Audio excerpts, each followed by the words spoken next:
안녕하세요. 저는 아들 하나를 키우며 열심히 일도 하고 있는 30대 여성입니다. 여러분들은 인생에서 둘도 없는 절친이 있으신가요? 저에겐 누구보다 소중하고 귀중했던 친구가 있었는데요. 제 절친은 귀한 아들을 만나게 해준 장본인이기도 하지만 제 인생을 한순간에 낭떠러지로 떨어지게 했던 사람이기도 합니다. 서로 죽고 못 살던 저희가 왜 이렇게 변했는지 지금부터 그 이야기를 해보려고 해요. 저희 집은 부모님과 오빠, 저 이렇게 네 식구입니다. 원래는 서울에서 거주를 하다 제가 고등학교에 입학할 무렵 저희 가족들은 지방으로 이사를 가게 되었어요. 전 처음에 이사를 가는 게 너무 싫어서 혼자 서울에 남겠다고 고집을 부리기도 했습니다. 엄마, 꼭 이사 가야 돼? 나 친구들 다 여기 있는데 어떻게 다른 곳으로 이사를 가?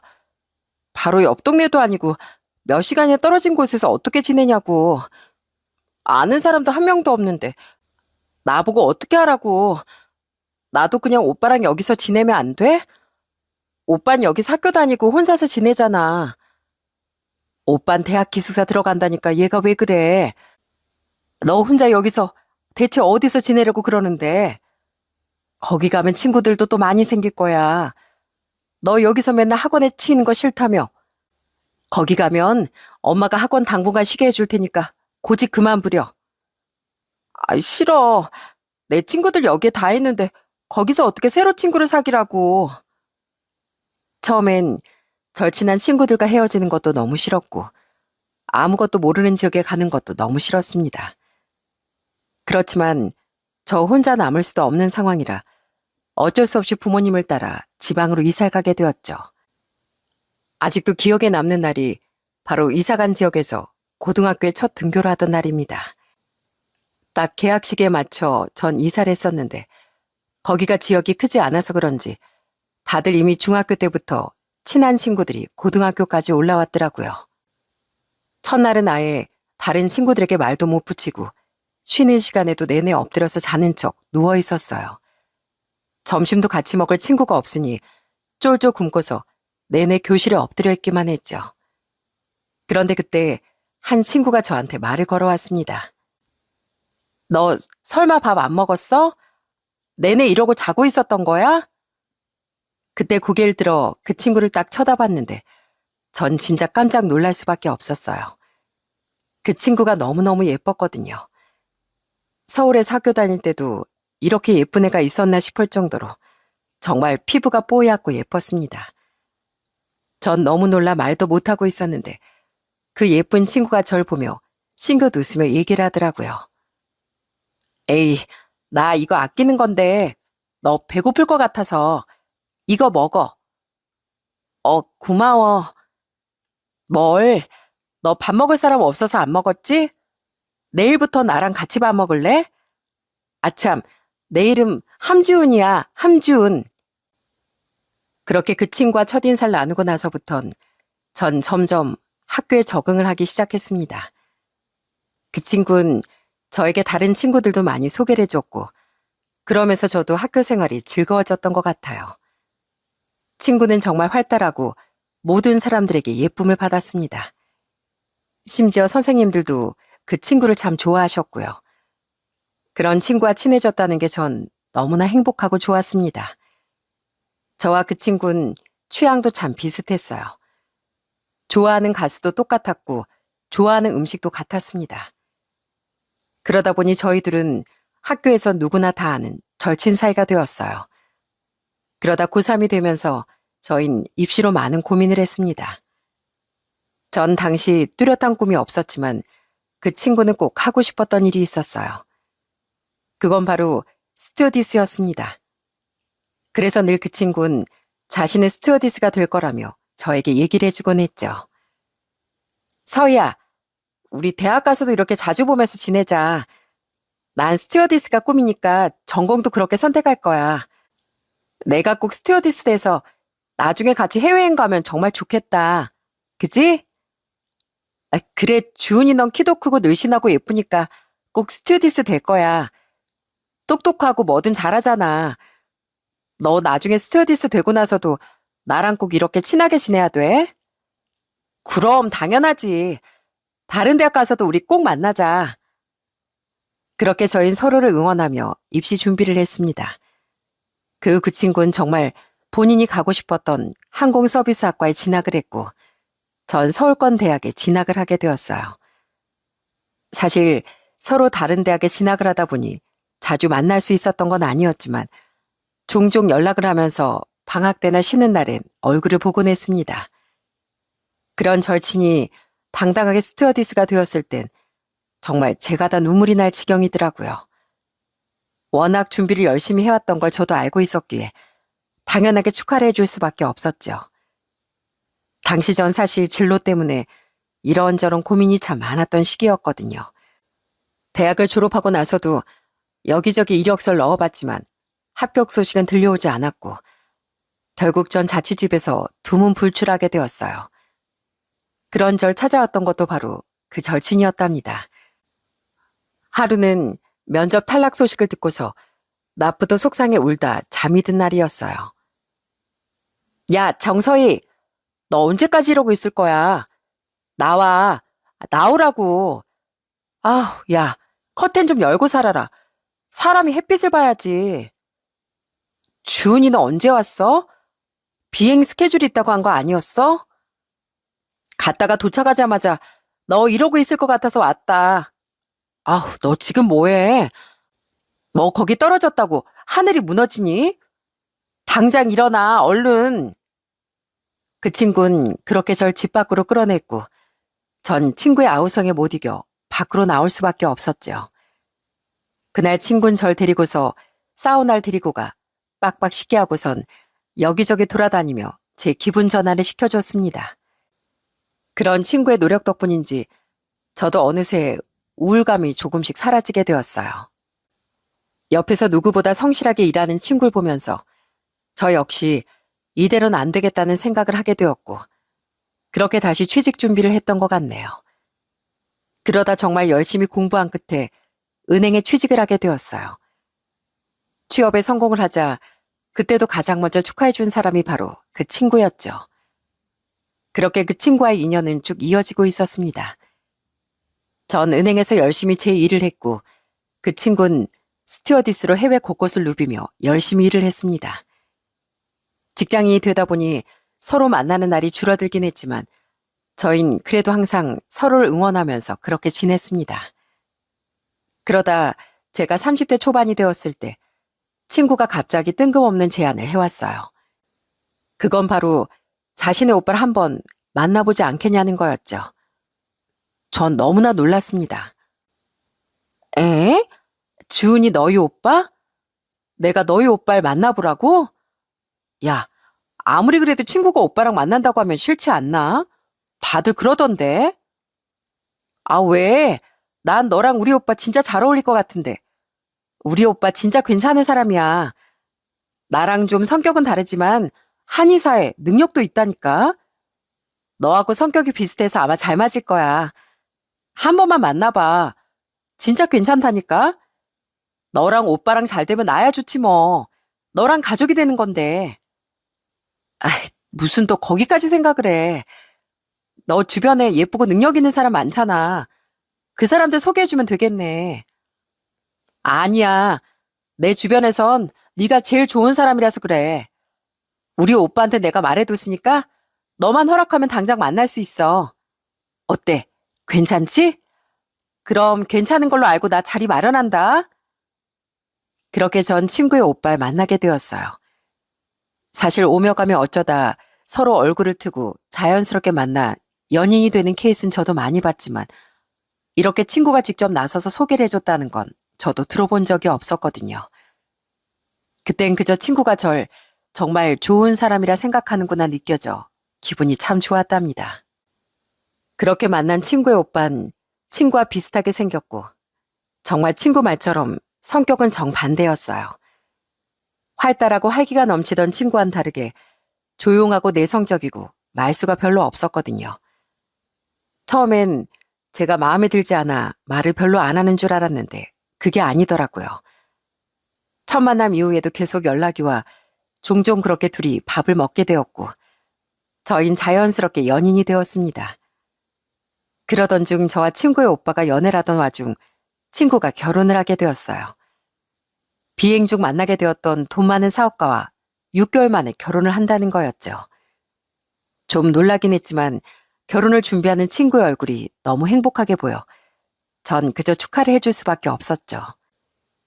진짜 호화 결혼식이라는 말이 딱 나올 정도로 고급 호텔에서 결혼식을 올린 친구는 그렇게 시집을 가게 되었고 결혼하자마자 스튜어디스라는 직업은 관두고 말았습니다. 전 그게 사실 좀 아까웠어요. 친구의 오랜 꿈이었는데 결혼과 동시에 그만둔다는 게 제가 다 속이 상하더라고요. 그래서 친구에게 조심스럽게 얘기를 했던 적도 있었답니다. 준아, 너 괜찮아? 스튜어디스 오래오래 해서 너 할머니 될 때까지 어떻게든 해본다며. 근데 갑자기 왜 그만뒀어? 비행하는 게 많이 힘들었어?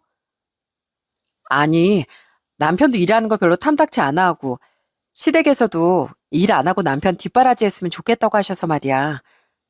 예전에야 스튜디오스 꿈이었지. 지금은 그냥 그래. 그만둬도 괜찮지 뭐. 그래도 아깝다 야. 네가 얼마나 그 일을 사랑하고 아꼈는데. 여기저기 해외 다니면서 구경하는 것도 너 진짜 좋아했잖아. 아이, 언제적 소리야. 이제 뭐 내 돈 내면서 해외 마음껏 갈 수 있는데 뭘. 부잣집으로 시집을 간 그 친구는 점점 조금씩 변하기 시작했습니다.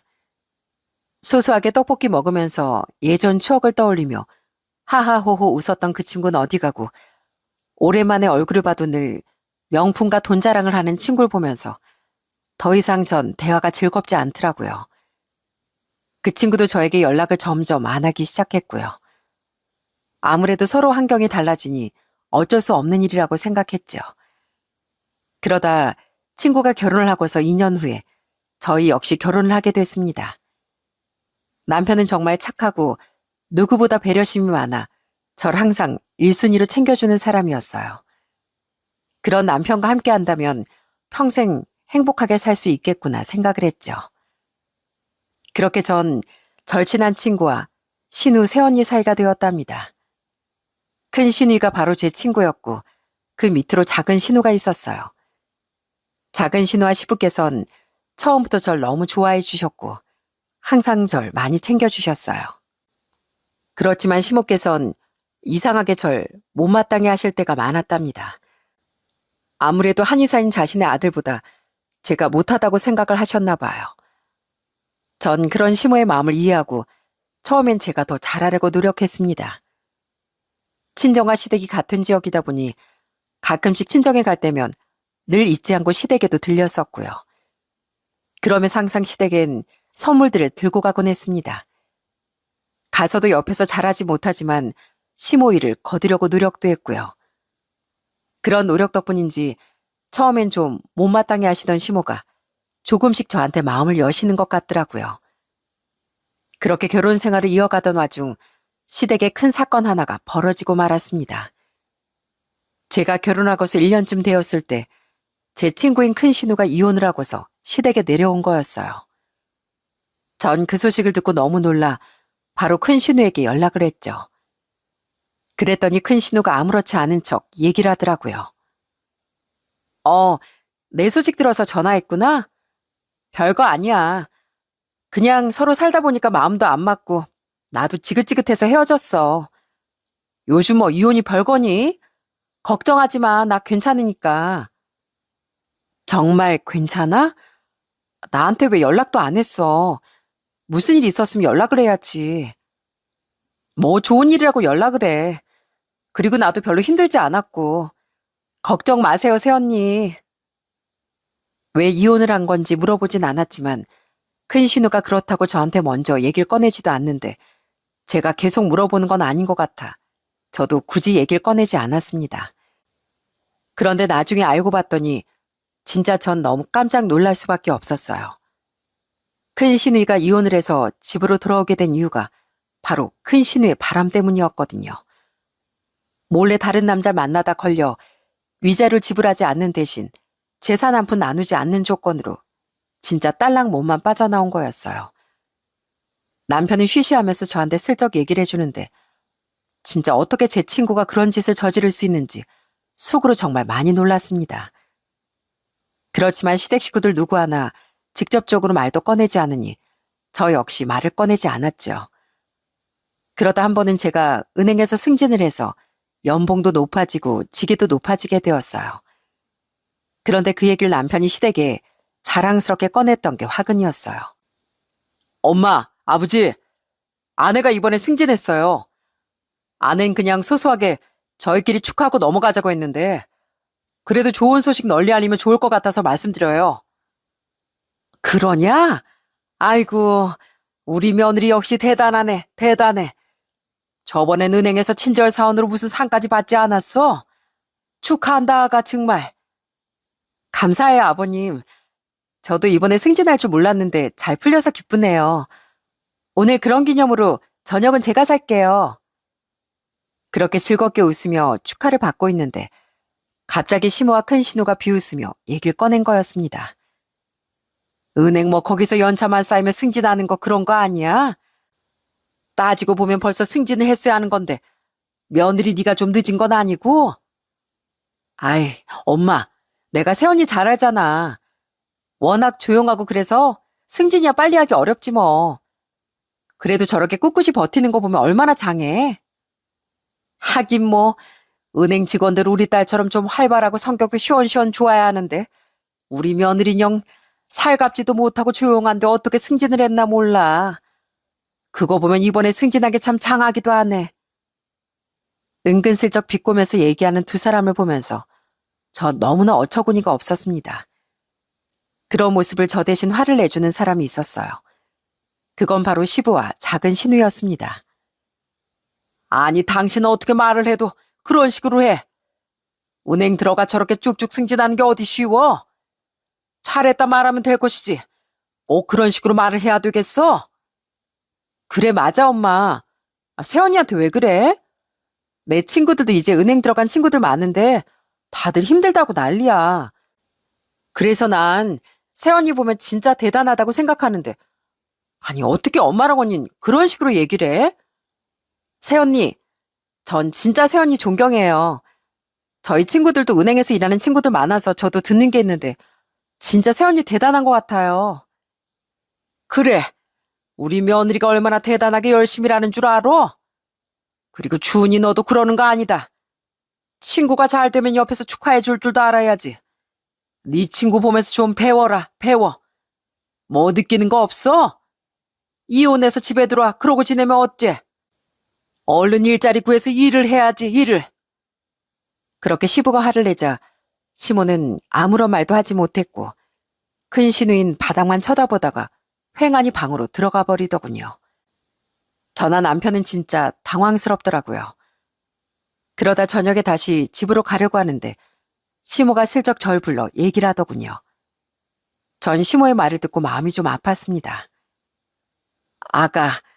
아까 내가 미안했다. 아휴, 나도 어쩔 수 없는 시엠인가 보다. 내 자식 기죽을까봐 나도 모르게 오버한 것 같네. 너도 알다시피 주은이 이혼하고서 집에 온 지 벌써 몇 달째인데 저렇게 일도 못하고 있잖니.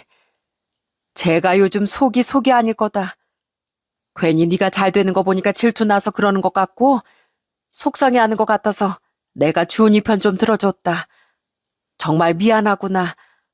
그러니 내 말에 너무 신경 쓰지 말어. 그래도 주은이가 요즘 좀 힘들어하니까 조그만 우리 주은이 좀 생각해다오. 그렇게 시모의 말을 듣고 나니 저도 참 신경이 많이 쓰였습니다. 큰 시누이가 저한테 따로 연락을 해 이렇다 저렇다 얘기를 한 건 아니었지만 혼자서 많이 힘들어하는 건 아닐까 걱정이 많이 되었거든요. 그래서 오랜만에 큰 시누이에게 연락을 하게 되었어요. 처음엔 아무렇지 않게 말하던 큰 시누가 얘기를 하다 갑자기 울먹이면서 말을 하는데 전 너무나 당황스러웠어요. 새언니, 아니 서희야, 나 진짜 요즘 힘들다. 나라고 뭐 취직 안 하고 싶겠어? 어디든 들어가서 일하고 싶지. 근데 요즘 일자리가 어디 그렇게 많이 나오나? 나였어도 경력이고 잘하는 사람 채용하고 싶지. 난 평생 비행기만 타다가 일 그만둔 지도 오래됐는데 내가 어떻게 취직을 빨리 할 수가 있겠어. 나 진짜 힘들고 억울해. 그렇다고 내가 돈이 있어 뭐가 있어. 집에서 나갈 수도 없고 나도 답답해 미치겠어, 얘. 그럼 뭐라도 배워보는 건 어때? 학원이라도 다니면서 뭐라도 배워보면 취직 자리 생길 수도 있는 거잖아. 그럴까? 근데 학원 다닐 돈도 없는데 어떡해. 아빠랑 엄마한테 돈 달라고 하면 분명 절대 안 된다고 하실 텐데. 그래서 말인데 혹시 네가 나 좀 도와줄 수 없을까? 한 500만 원만 빌려줄 수 있어? 내가 어떻게든 나중에 취직하면 갚을게. 어? 새언니, 제발 나 좀 도와줘. 전 울먹이며 얘기하는 큰신의 말을 외면할 수가 없었어요. 남편과 상의하고 나서 큰신우에게 그렇게 돈을 빌려주게 되었죠. 전 그 돈으로 진짜 열심히 학원을 다니며 취직 준비를 하는 줄 알았습니다. 그 뒤로도 몇 번 더 연락이 와 도와달라고 요청을 하길래 전 진짜 좋은 마음으로 도와주게 되었거든요. 그때가 결혼 2년 차쯤 되었을 때였는데 저도 그때 임신을 하게 되면서 시댁엔 자주 내려가지 못했어요. 그냥 열심히 학원도 다니고 일자리도 알아보고 있다고 하길래 전 옆에서 응원도 해주고 열심히 준비해보라고 말도 했었죠. 그러다 임신하고서 어느 정도 안정기가 되고 나서 딱 시댁에 갔는데 진짜 너무 놀라 할 말을 잃었습니다. 학원을 열심히 다닌다던 그 큰 신우가 내일은 화려하게 하고 있고 어디서 했는지 쌍꺼풀 성형수술까지 해놨더라고요. 전 너무나 황당해서 큰 신우에게 물었죠. 아니, 아가씨, 언제 성형했어요? 학원 다닌다면서 성형할 시간이 있었어요? 아니, 요즘은 또 외모가 어느 정도 받쳐줘야 취직이 잘 되잖아요. 아무래도 내가 예전 같지 않은 것 같아서 그래서 좀 찝어줬죠. 어때요? 괜찮죠? 내가 세연이한테 말하려고 했는데 말 안 했나? 학원비도 없다고 하던 사람이 갑자기 어디서 돈이 있어서 설마 에이 아니에요 언니. 세연이는 참 날 뭘로 보고 절대 아니니까 걱정하지 마. 큰 신은 제 말이 오히려 소스라치게 놀라며 절대 아니라고 항변을 했지만 전 그 말이 믿어지지 않더라고요. 시댁에 있는 내내 학원 책이라곤 하나도 보이지 않고 못 보던 명품백에 거기다 화려한 옷들까지 여기다 돈을 다 쓴 것 같다 싶은 생각이 딱 들더라고요. 그렇게 부글부글 끓는 속을 겨우 참고서 시댁에서 다 같이 모여 밥을 먹게 되었어요. 그날 밥상에 올라온 게 생선이었는데 남편이 그 생선을 하나하나 발라 제 밥 위에 올려주더라고요. 그런데 그게 또 큰 신우랑 시모는 꼴보기가 싫었나 보더라고요. 참, 어디 남편 없는 사람 서러워서 살겠나? 아무리 그래도 여기서 이러는 건 좀 아니지 않나? 그러니까 니들도 좀 니들끼리 있을 때나 그러지. 아무 때나 그러지 좀 마라. 사람 민망하게 왜 그러는 거야 대체? 그러자 시부가 오히려 버럭 화를 내며 시모랑 큰 신을 혼내셨습니다. 아니 보기만 좋구만 뭘 그거 가지고 그래. 생선가시 하나도 못 발라줘? 며느리가 몸도 무겁고 힘드니까 우리 아들이 좀 도와주고 가지고 참 별게 다 유난이다 유난이야. 조용히 하고 밥이나 먹어. 시부의 단 한마디로 시모와 큰 신은 더 이상 말을 하진 않았어요. 그러다 시모의 화가 터진 건 바로 밥상을 정리하고 설거지를 하려고 할 때였습니다.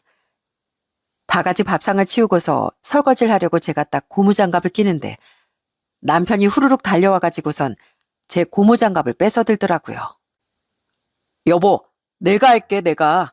당신은 가서 앉아있어. 아버지랑 같이 과일 먹어. 당신 오래 서 있으면 다리 퉁퉁 붓고 아프다며. 내가 할 테니까 얼른 가. 아니야, 내가 하면 되지. 괜찮아. 오랜만에 집에 왔는데 당신이 가서 아버님이랑 얘기 나눠. 그렇게 저와 남편이 서로 하겠다고 투닥거리고 있는데 시모가 갑자기 와선 남편 팔을 이끌고선 주방 밖으로 내쫓아 버리더군요. 그러면서 저한테 퉁명스럽게 한마디를 하셨습니다. 예, 넌 네 남편 못 시켜서 그렇게 안달이니? 아무리 그래도 시댁까지 와서 네 남편 부려먹는 꼴을 내가 봐야 되겠어? 넌 네 남편이지만 나한텐 귀하고 소중한 아들이야. 안 그래도 일주일 내내 한의원 운영하느라 바쁜 애 어쩜 저렇게 가만히 쉬질 못하게 하니? 너 혹시 집에서도 우리 아들 이렇게 시키는 거야? 난 그 꼴 못 본다. 난 우리 애들 임신하고서도 농사일 잘만 했어 얘. 다리가 붓긴 뭘 어딜 부어. 네가 살쪄서 그렇지. 어머님, 제가 또 뭘 남편 부려먹는다고 그러세요. 제가 시킨 게 아니고요. 남편이 와서 하겠다고 한 거예요. 제가 오죽 네가 들들 볶았으면 여기까지 와서 저러겠니? 네가 집에서 들들 볶아서 그런 거 아니고?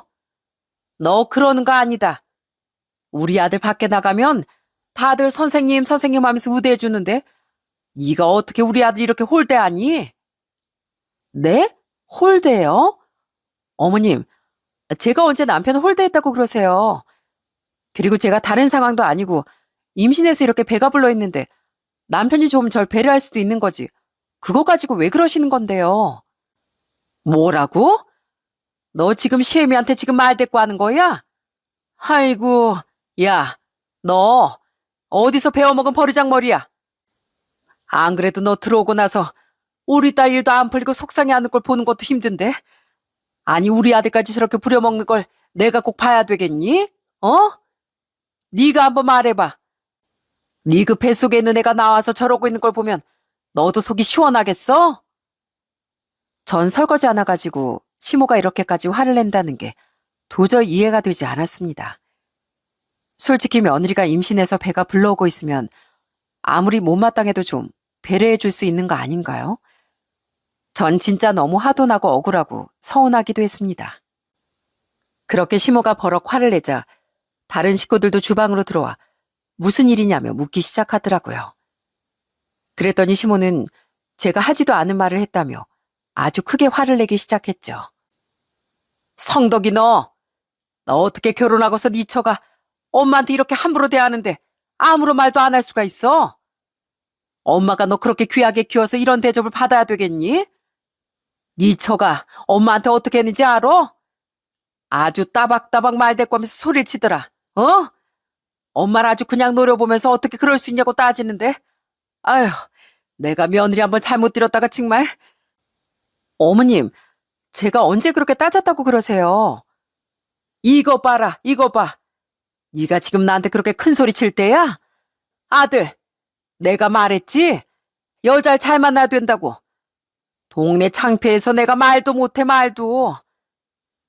결국 시모는 바닥에 주저앉아 펑펑 울기 시작했고 그 모습을 보면서 전 너무나 당혹스러웠습니다.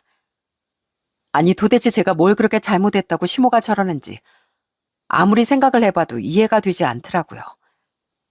그 난리통에 남편은 절 데리고서 올라가자며 얘기를 했고 전 바로 차를 타고 집으로 향하게 되었답니다.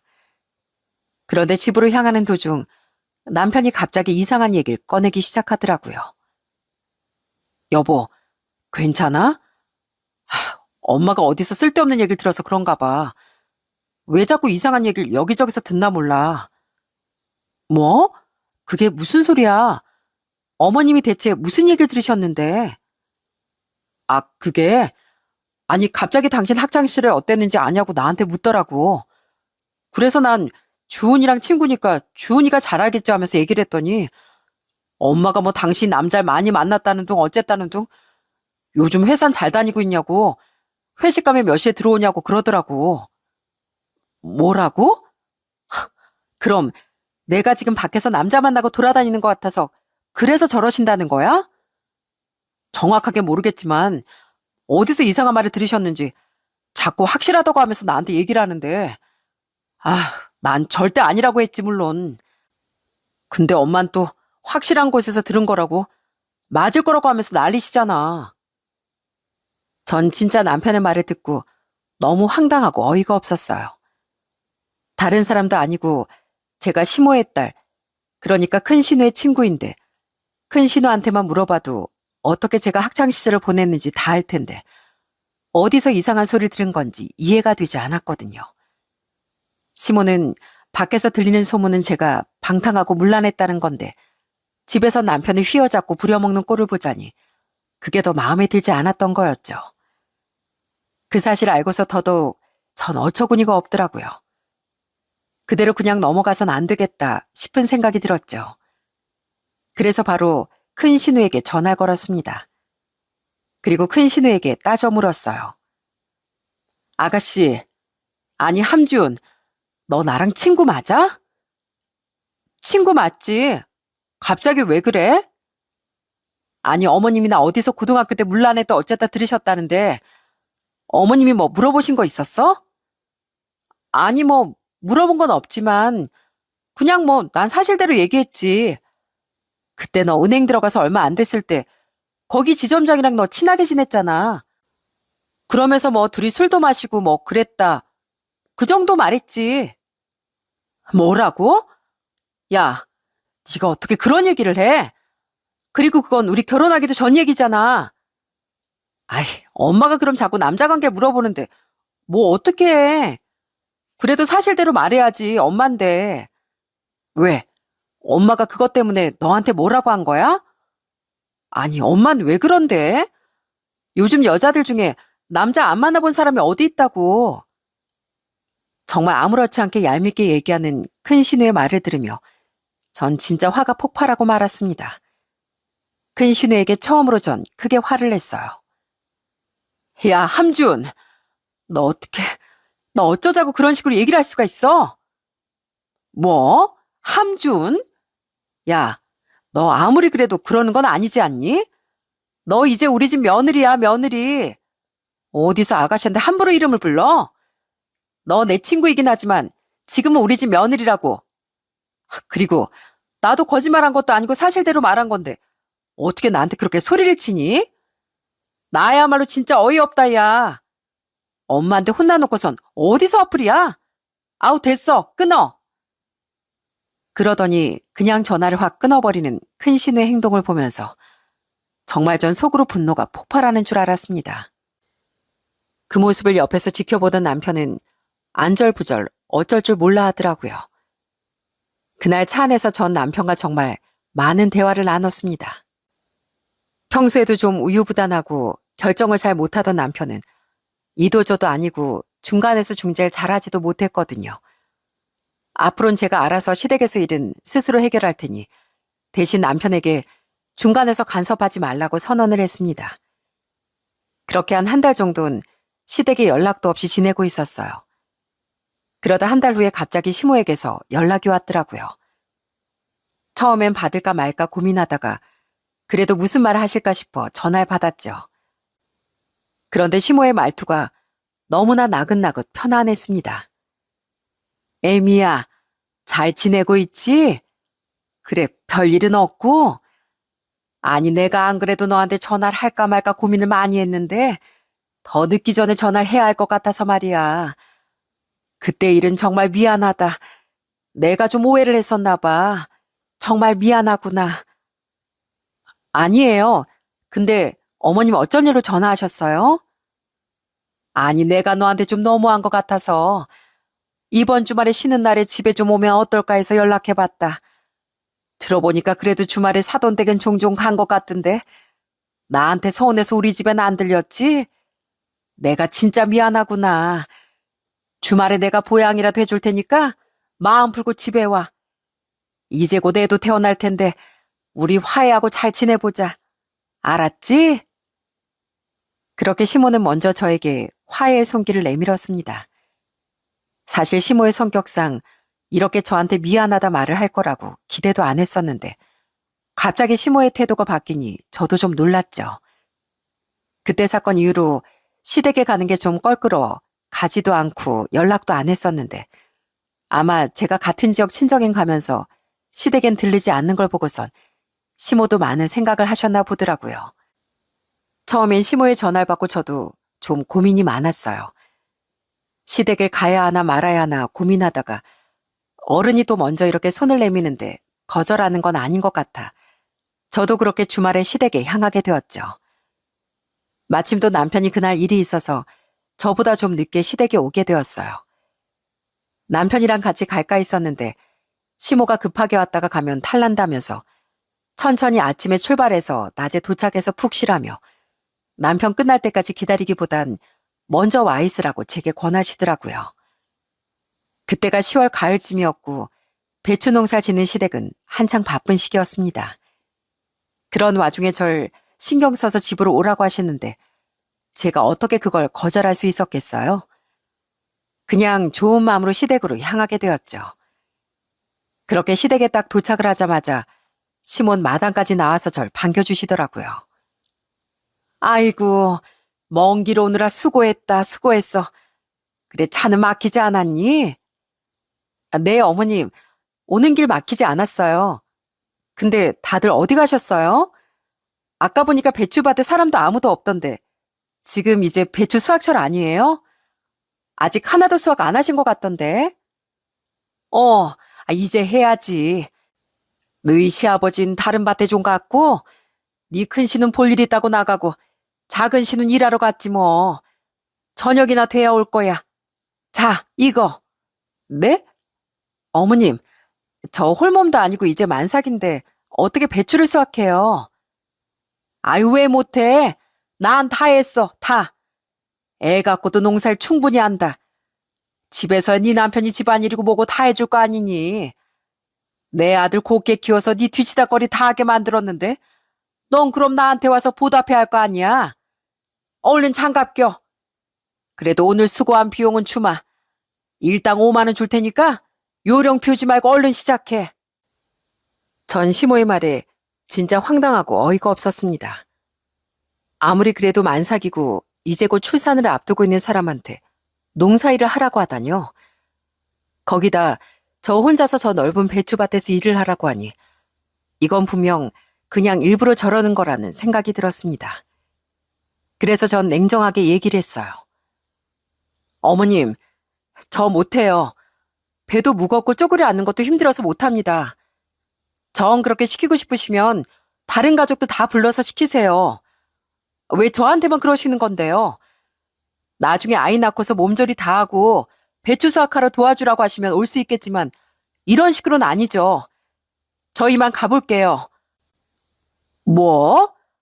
야, 너 여기 와서 며느리로 산 게 뭐가 있다고 그렇게 당당해? 혹여나 지 남편만 부릴 줄 알지? 네가 무슨 여왕이야, 여왕? 가긴 어딜 가? 얼른 배추밭 들어가서 얼른 배추 따. 내가 너 이럴 줄 알았어. 뭘 시키면 죄다 못한다, 안 한다. 내가 이럴 줄 알고 너한테 그렇게 말한 거야. 이거 봐라. 뭐 해준다고 하니 쪼르르 온 거. 그때였습니다. 저쪽 큰 신우방에서 갑자기 크 하면서 웃는 소리가 들리더라고요. 그래서 쳐다보니 큰 신우가 이 장면을 다 보고 있었던 거였죠. 제가 딱 쳐다보자마자 큰 신우는 휙 하고 커튼을 닫아버리더군요. 그제서야 전 모든 상황이 이해가 되었습니다. 시모와 큰 신우가 아예 작정을 하고 절 부려먹으려고 부른 거였구나 하는 생각이 딱 들었죠.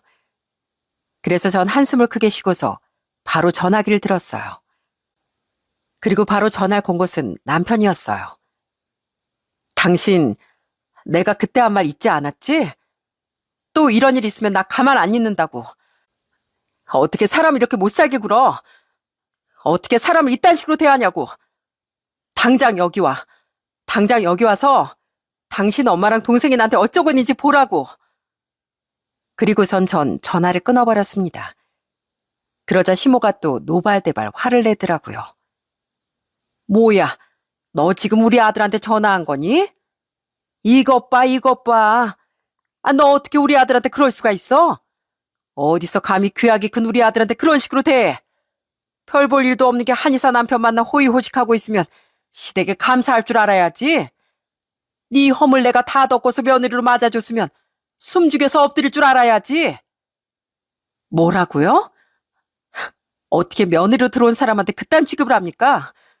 도저히 안 되겠네요. 당신네들은 정신이라고 차릴 생각이 없는 것 같습니다. 여기 10만 원 줄 테니까 그렇게 꼴 보기 싫은 며느리 더 이상 보지 마세요.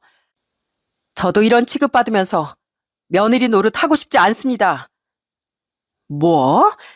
이게 내가 먼저 고개를 숙이니까 아주 그냥 심을 우습게 보지? 밖에서 남자 꼬시던 습관으로 네 시아버지랑 다 꼬시니까 아주 네 세상 같지? 내가 어디서 그 꼴 보게 할 줄 알아? 너야말로 당장 사과해. 아무리 그래도 우리 아들이 천류는 끊을 수 있을 것 같아? 너 이러면 우리 아들이랑 이혼이야, 이혼. 그렇게 귀한 아들, 과연 어떤 선택하시는지 두고 보시죠. 자신이 선택한 사람을 잘못됐다고 하는 부모를 자식이 어떻게 존중합니까? 자기 새끼 귀하면 남의 새끼도 귀한 줄 알아야지. 전 도저히 이런 집안에 있을 수 없으니까 어디 마음대로 해보세요. 그렇게 전 차를 타고서 시댁을 나와버렸답니다. 그 뒤로 어떻게 됐는지 아시나요? 남편은 그 뒤 시댁에 가 아주 뒤엎어버리고 말았어요. 사실 그때 시댁에서 사건이 있던 날 올라오는 차 안에서 남편은 시모가 자신에게 했던 말을 다 얘기해 줬거든요. 알고 봤더니 큰 신우가 이 분란의 씨앗이더라고요. 큰 신우는 시모에게 절 이간질 시키려고 했는지 제가 남자 관계가 복잡하다는 둥, 문란하다는 둥, 온갖 얘기를 다 했던 거였고 그걸 또 고지고대로 믿었던 시모는 제 뱃속에 있던 아이도 아들의 자식이 아닐 거라 의심을 하고서 저한테 그렇게 못되게 굴었던 거였어요. 그날 전 남편에게 그 얘기를 듣고서 이미 선전포고를 한 상황이었습니다. 남편의 입장에선 제가 진짜 심각한 상황을 그냥 넘어가 준 거였는데 또다시 이런 사태가 벌어졌으니 분노할 수밖에 없는 거였죠. 결국 남편은 시모와 큰 신우를 더 이상 앞으로 보지 않겠다고 선언을 하고서 집으로 오게 되었답니다. 그러자 시댁에 아주 난리가 났어요. 시부와 작은 신우도 시모와 큰 신우에게 얼마나 화를 내고 소리를 쳤는지 그 다음날 바로 시모에게 연락이 왔더라고요. 아이고, 혜미야, 내가 있지? 아휴, 난 내 딸이 하는 말이 맞는 줄 알고 난 진짜로 그런 줄로만 알고 속았어. 미안하다. 네가 하도 밖에서 남자 많이 만나고 다닌다길래 우리 아들이 또 호구가 된 줄 알고 내가 너무 섣부르게 행동했다. 정말 미안하다, 미안해. 애미야, 정말 미안하다. 됐습니다. 저한테 이렇게 앞으로는 연락 안 해주셨으면 좋겠네요. 저 그동안 어머님이 왜 저한테 그러셨는지 그 전에 이미 다 알고 있었어요. 그럼에도 저 지금까지 참은 겁니다. 그래도 남편 어머니니까요. 근데 이젠 도저히 안 되겠네요. 못마땅한 며느리 안 보시니 좋으시겠어요. 이만 끊겠습니다. 아이고, 애미야, 내가 잘못했다. 내가 잘못했어. 그렇게 전 시모의 전화를 다 차단해버렸습니다. 그 뒤로 큰 신우는 한 번 연락이 없었어요. 모든 사건이 자신으로 인해 생긴 일임에도 연락조차 없는 큰 신우에게 전 다시 한번 실망을 했답니다. 그리고 그날 이후 전 출산을 하게 되었어요. 그리고 출산 후 몸조리가 끝난 뒤 제가 처음으로 했던 일은 동창들이 다 모인 자리에 참석을 하는 거였죠. 사실 초대받지 않은 상황이었지만 전 그 자리에 당당하게 나타났습니다. 제가 딱 나타나자마자 다들 너무 놀라더라고요. 어? 서희야, 너 어떻게 여기... 왜? 내가 못 올 때 왔니? 아니면 뭐 반갑지 않은 손님이라서 그래? 니들 참 너무한다. 그래도 나랑 3년을 내내 얼굴 보며 지냈는데 어떻게 나한테 사실 확인도 안 하고 사람 그렇게 못된 사람으로 만들 수가 있어? 내가 바람을 펴? 내 아이가 우리 남편 아이가 아니야? 자, 유전자 검사. 이거라도 가지고 와야 니들이 믿을 것 같아서. 아니 그게 아니 우린 주은이가 네가 하도 바람 피고 다닌다고 하길래 아니었어? 그거 보면 알 거 아니야. 그리고 함주은, 넌 어떻게 그럴 수가 있어? 가장 친한 친구라고 하던 사람이 어떻게 내 뒤통수를 그렇게 칠 수 있냐고. 동네방네 없던 일을 거짓으로 만들어서 소문내니까 마음 편하디? 내가 너 바람 펴서 이혼당했다고 주변에 말 한마디 한 적 있었어? 근데 넌 어떻게 없는 얘기까지 지어내서 이렇게 소문을 내? 그러자 그 자리에 있던 다른 동창들이 수군대기 시작했습니다. 함준, 너 남편이 바람났다며? 그래서 이혼했다고 한 거 아니었어? 그래, 함준. 너 네 남편 바람나서 이혼했는데 서해까지 바람 피우니까 그 꼴 보기 싫다고 우리한테 얘기한 거잖아. 너 뭐야? 뭐가 사실이야? 아니, 그게 말이야. 너 그럼 이거 다 거짓말이었어? 서희 말처럼 다 거짓말 우리 속인 거였어? 아니, 어떻게 너 그럴 수가 있어? 우린 그것도 모르고 서희 연락도 다 끊고 지냈는데 너 어떻게 그래? 그러자 큰신은 아무런 말도 하지 못하고 서둘러 그 동창회 자리를 나가버리고 말았습니다. 큰신은 본인이 이혼을 하고서 일이 잘 풀리지 않는데 제가 결혼하고 잘 살고 거기다가 남편 사랑까지 받는 게 눈에 보이니 질투라고서 말도 안 되는 소문을 다 퍼뜨리고 다닌 거였어요. 그 뒤로 친구들 사이에선 큰신은 완전 못된 년으로 소문이 나 오히려 지금은 친구들이 다 피하고 있답니다. 이렇게 되자 그때서야 큰신우는 저한테 미안하다며 연락이 왔더라고요. 전 그런 큰신우에게 당당하게 말했습니다. 서희야, 미안해. 내가 못난 자존심 때문에 안 그러려고 했는데 자꾸 주변에서 네 칭찬만 들려와서 난 하도 일도 안 풀리고 그래가지고. 야, 너 기억 안 나? 나 취직도 못하고 힘들 때 그래도 너 취직하고 성공하고 잘 나가도 한번 질투해 본 적 없어. 오히려 너한테 축하해 주려고 푼돈 모아서 축하 케이크 줬잖아. 그런 나한테 네가 어떻게 그러니? 서희야, 진짜 미안해. 정말 내가 잘못했어. 내가 진짜 못났었어. 정말 미안해. 됐고, 너랑 나랑 이제 그냥 끝이야. 근데 너랑 나 사이 아직 남은 거 있는 거 알지? 빌려준 돈 언제 갚을래? 아, 그거 내가 어떻게든 일해서 금방 갚을게. 금방 갚을 거야. 너 그 돈 제대로 못 갚으면 나 민사소송이고 뭐고 다 할 거니까 그렇게 알아. 지금 약속해. 매달 돈 얼마나 줄지. 그거 어기면 나 하루도 안 참고 바로 소송 걸 거야. 알았어? 그렇게 큰신은 울며 겨자 먹기로 공장에 들어가 열심히 일을 하고 있습니다. 그전까진 본인 자존심 때문에 아무 곳에나 들어갈 수 없다며 고집을 피웠었는데 제가 소송을 걸겠다고 하니 그건 또 무서운지 바로 공장에 취직을 하더라고요. 지금은 전 시부랑 작은 신우하고만 교류하고 시모는 아예 안 보고 있습니다. 남편과도 여전히 행복하게 잘 지내고 있고요. 저희 친정 식구들과도 서로 잘 지내며 요즘은 참 행복한 생활을 이어가고 있습니다. 한편으론 그렇게 친했던 친구와 틀어지게 된 게 좀 속상하긴 하지만 사람 인연이라는 게 이래서 어떻게 될지 아무도 모른다고 하는 것 같아요. 여러분들에겐 어떤 인연이 있으신가요? 물론 평생 함께할 거라 생각했던 친한 친구들도 있겠지만 그 관계를 유지하기 위해선 한쪽만이 아니라 양쪽이 모두 노력해야 가능한 것 같습니다. 여러분들 주위엔 이렇게 질투심으로 사람을 배신하는 사람들이 없으셨으면 좋겠네요. 전 앞으로 절 누구보다 사랑해주는 제 사람들과 행복하게 잘 살려고 합니다. 지금까지 제 긴 이야기 들어주셔서 감사합니다. 오늘 하루도 꼭 행복하시길 바랄게요.